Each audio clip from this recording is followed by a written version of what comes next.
Hello, I'm Jay Bowman, and I want to thank you for the opportunity to share with you some of the key takeaways from FMI's second quarter forecast for 2023.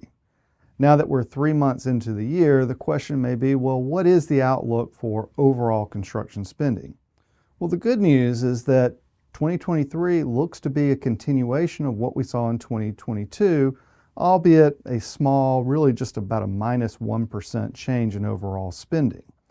Now, while that still looks to be good, really what is behind that or what's driving that is the downturn we're seeing in single-family homes as well as residential improvements. Single-family home construction looks to be down 16% in 2023 as a result of what we've seen from continued economic recession, interest rates, etc.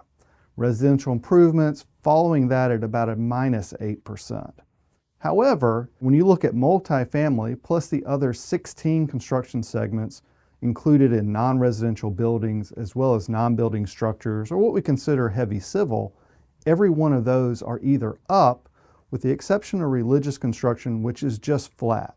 So if we look at this chart here where we've got total construction spending in each of those segments, you continue to see some of that same trend where infrastructure related funding is really giving a boost to areas like highway and street, transportation, sewage and waste disposal, water supply, and even conservation and development.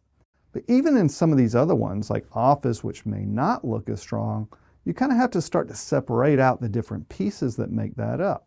So for example, currently, data centers are actually included in office construction according to the census. But as we all know, data center construction has been on a tear the last several years and looks to be even growing at the same or similar rate over the next couple of years. Also, similarly, if you think about the market side, there's still multiple markets that, yes, they're in recession as well, but others are in expansion. So the story changes even for commercial construction and office construction and some of those. It really depends on where you are, in other words. Perhaps, though, the one thing that I would really like for you to take away from this Q2 forecast is the fact that 2023, although looks to be a strong year, also represents the tail end of the current upcycle that began in 2021. With single-family home construction and improvements in decline, probably through 2026, that begins to have a bleed-over effect into the non-residential segments as well.